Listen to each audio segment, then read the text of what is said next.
Welcome to the Caregiver Journey Podcast. I'm your host, Kathy Jackson, and together we're creating a community that uplifts, empowers, and transforms the caregiving experience one family at a time. Let's do this. Hello, everyone, and welcome to the Caregiver Journey Podcast. I'm Kathy Jackson, and I'm really glad you're here. I say that every week, but I really do mean it. This is a place that I want you to be able to come to every week to be part of a caregiver community that's uplifting, positive, relevant, and informational. This was meant to be and is a podcast for caregivers and their families. We're a growing community of people who are trying to manage a complex and wide range of challenges while caregiving for a loved one. On this podcast, we talk about topics such as family dynamics, mental health, fitness, intimacy, spirituality, well, you name it. Nothing is off the table. But most importantly, I really want this to be a place where we focus on the caregiver and we commit to making those who serve others every single day feel loved, supported, encouraged, and not alone in this journey. And for the families listening, I really hope this podcast helps you to better understand how to engage in this journey and grow closer as a family unit. I also want to encourage you to share this podcast with other caregivers and their families. You know, so many of us in this journey feel very isolated and unsure of whether or not what we're experiencing is unusual or typical. So hearing stories from other caregivers helps all of us feel connected and a part of this amazing community. My goal in putting this together was to be able to be open and vulnerable as I could about my caregiving experience for my husband who had early onset Alzheimer's and my mother who had lung and brain cancer. You know, my caregiving experience included working full-time, managing 24/7 care, and all while truly very little support, unfortunately, from my family. My goal has been to be as candid as possible about my caregiving experience so that other family caregivers can begin to better understand how special and unique this journey can be. It's one of the hardest assignments that I've ever had, but it's also one of the most life-changing. So with that, welcome to episode 16 of the Caregiver Journey Podcast. This episode is called Waiting for the Other Shoe to Drop. I've personally lived the title of this podcast, and it relates so much to my experience with caregiving. The phrase waiting for the other shoe to drop actually comes from early 20th century apartment living in cities like New York, where people lived in close quarters. If someone upstairs took off one shoe and dropped it on the floor, the person below would naturally expect the second shoe to drop soon after. So, hence the feeling of waiting for the next possibly unpleasant event. You know, we often use this phrase when we've either experienced a setback and expect more to follow, and we're bracing for disappointment, and we're most likely in a state of anxiety or hypervigilance.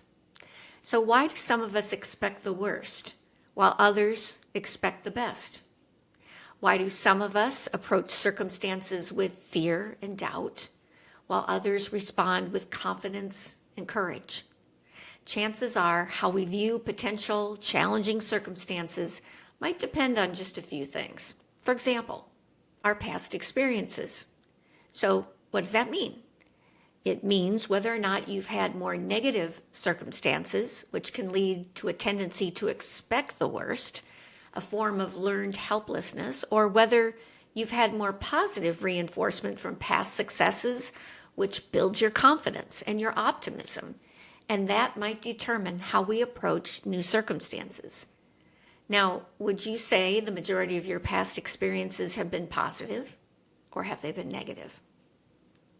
Or what about our personality traits? For example, optimists tend to expect good outcomes, often due to higher self-esteem, maybe resilience, while by nature pessimists focus on potential problems or failures.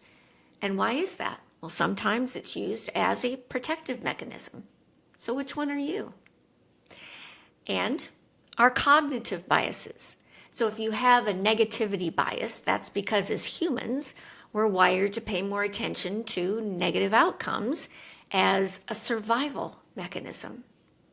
Or if you tend to interpret ambiguous situations in ways that confirm your existing beliefs, whether positive or negative, that's a confirmation bias.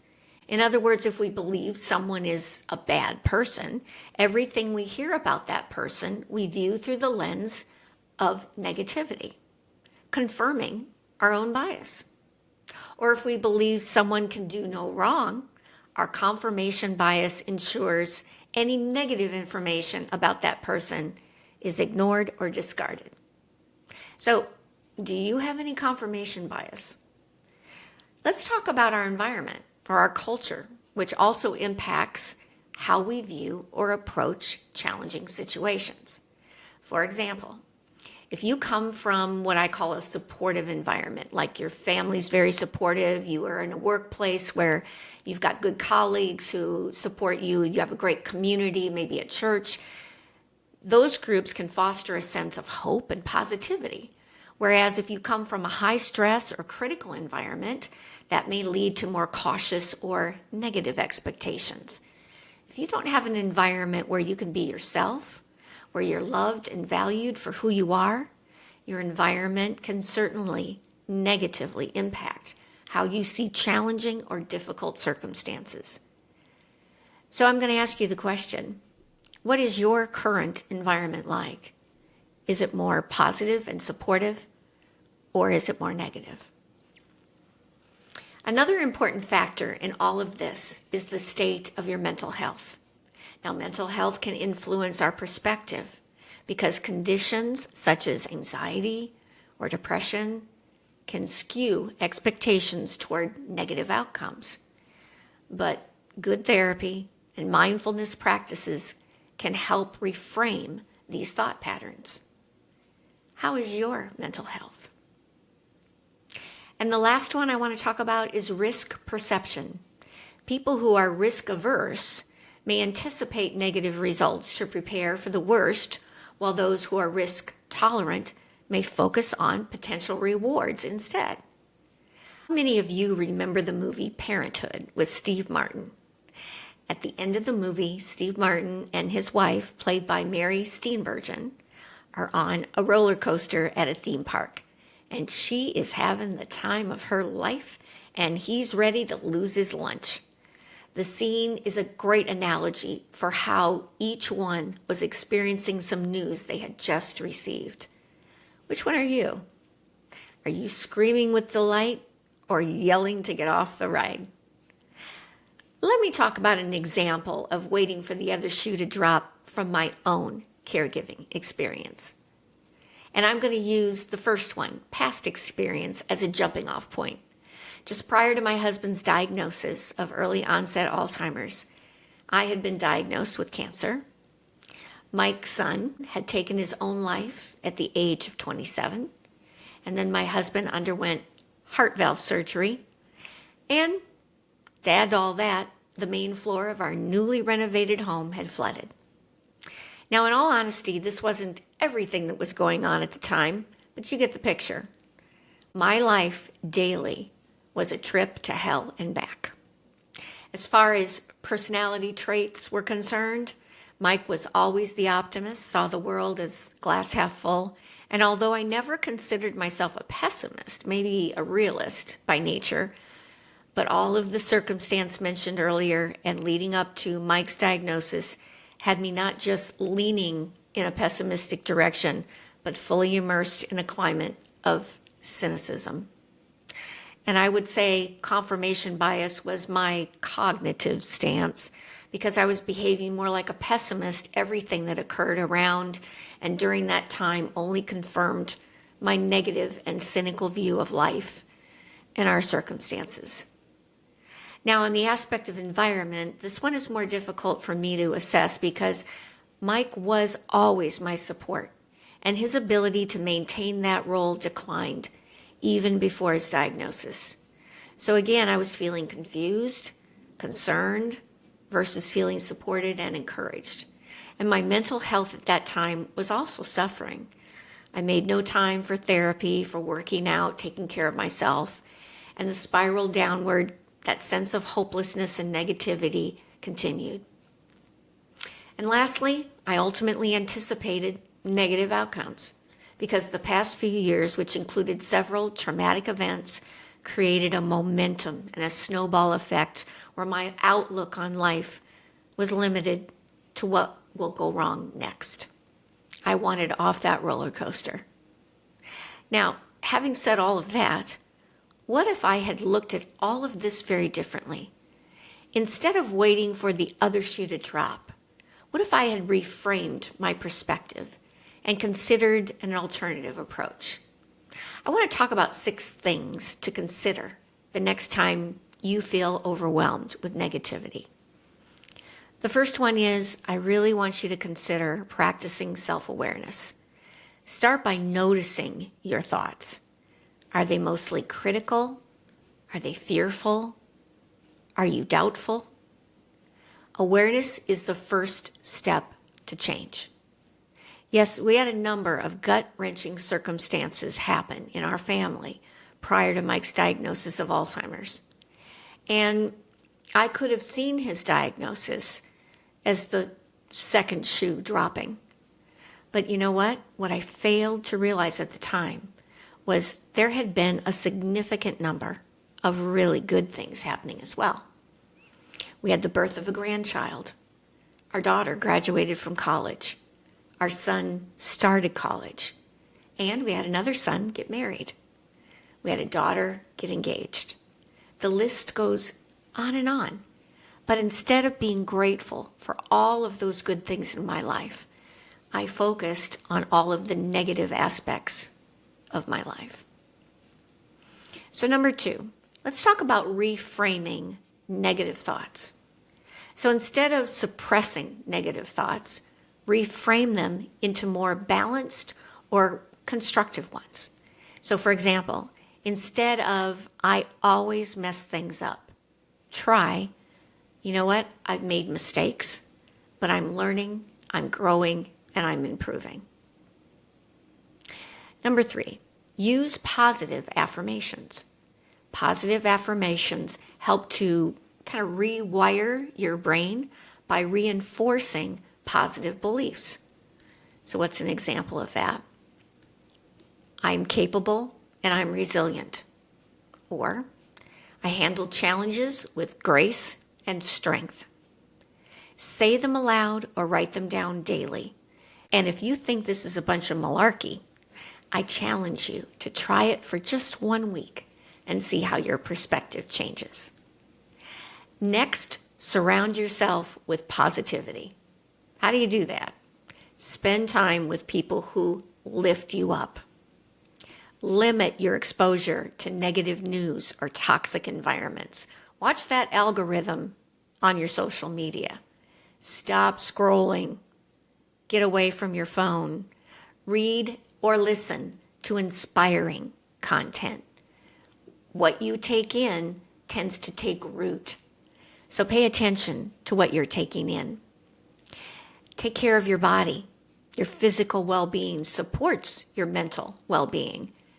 Make sure that you're taking time to walk, to work out, to do things that get you outside, get you active. Get enough sleep. I know that was one of the most difficult things for me as a 24/7 caregiver. I really had to work to rest. And that's what I want you to do as well. Watch your nutrition, eating the right foods that give you energy versus those empty calories that tend to deplete you. Now, I have to mention something here as I think about how could I reframe some of the more negative thoughts that I had while I was caregiving. And not too long ago, I met someone, this was a couple months ago, who honestly, and I know you know someone like this in your life as well, and it might be you, who had every right to view the world in a negative and pessimistic way. And if he had chosen to wallow in self-pity, I'm going to be honest, nobody would have faulted him for it. He had lost his wife in a really, really tragic automobile accident, leaving him to raise his young daughter alone. Now, as you can imagine, the years following his wife's passing were extremely difficult and full of the kinds of challenges one could maybe never anticipate.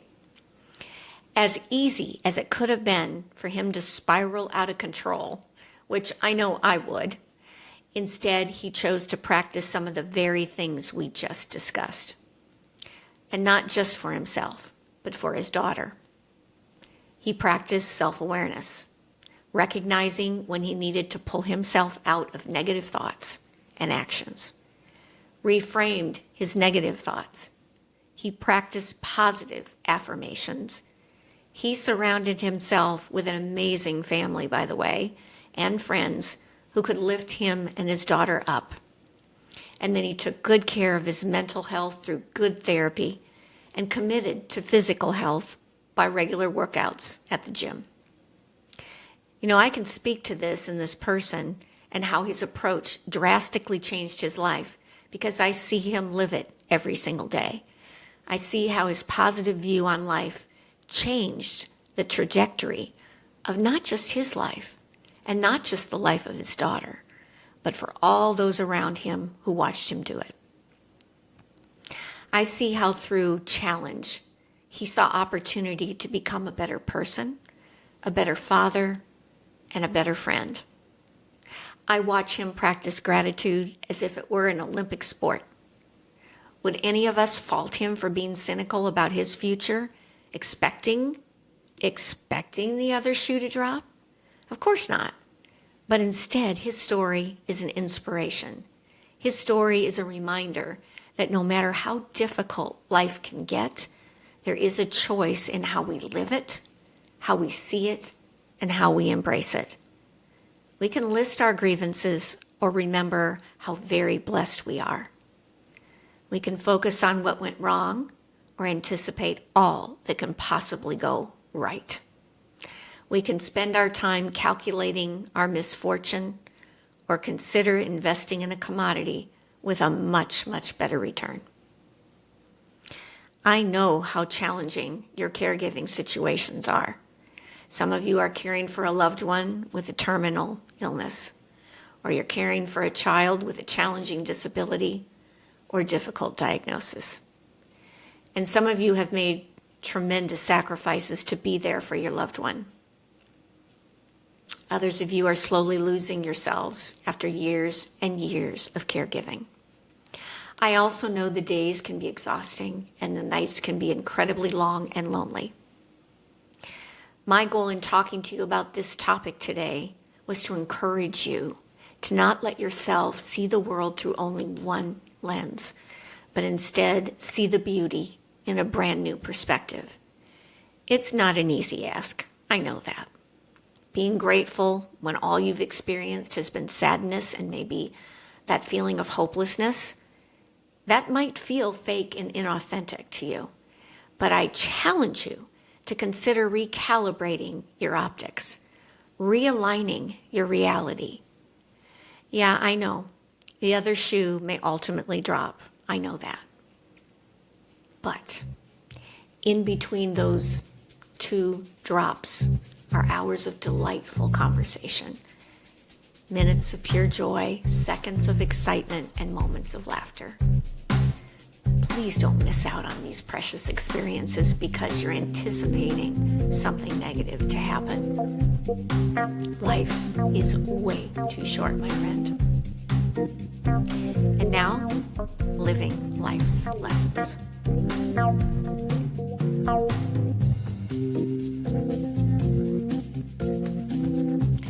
I want to talk to you about something tangible you can do every day to see the world through that new lens that I mentioned earlier. It's called a daily positive thinking checklist. So let's talk about the morning. When you wake up, when you start your day, and I realize some of you may start your day earlier than others or later than others, but I want you to start with a gratitude check. Write down or think about 3 things that you're grateful for. This morning, I have to tell you, when I woke up, I went to the gym and I was doing a plank. And for those of you who don't know what that is, you're kind of on your forearms and your toes and you're keeping your body straight, just like a plank. And you're trying to stay there using your core as much as possible. It's really not a pleasant activity, to be honest with you. But when I do that plank, I actually try to practice this. I think through everything that I'm grateful for. I start from my toes and I work my way up all the way to my brain. And I thank God for the strength that I have right now, for the energy that I have right now, for my health. I just work through my gratitude list while I'm doing my plank.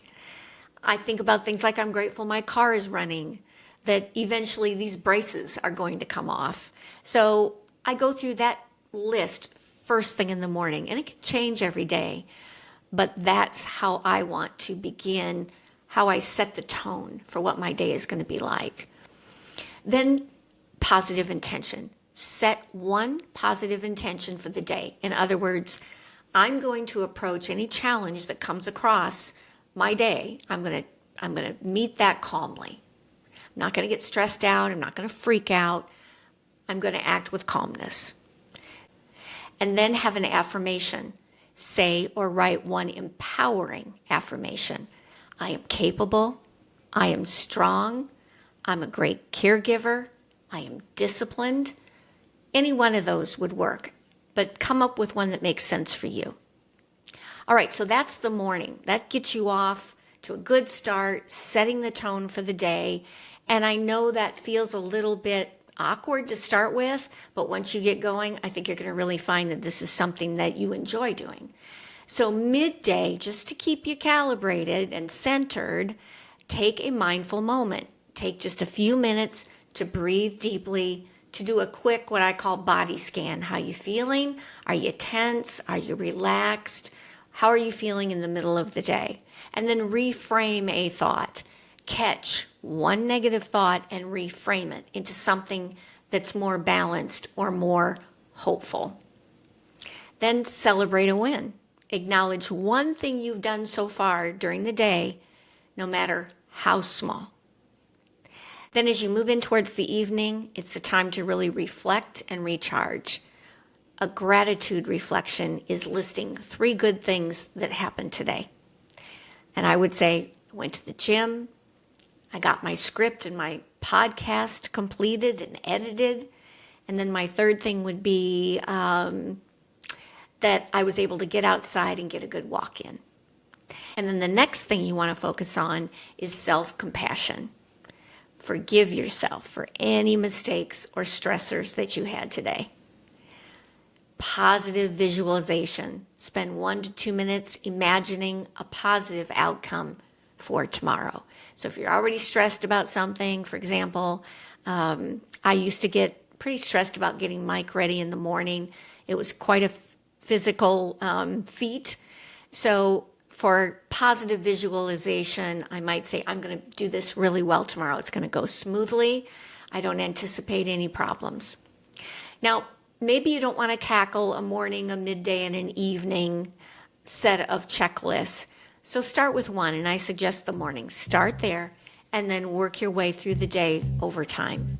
I promise you it's going to make a difference. All right? So good luck with that. Let me know how it goes. And now, where in this mess are you, God?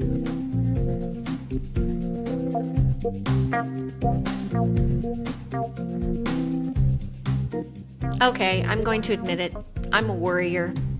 I get in my head all of the time. Ask anyone who knows me. It's a problem.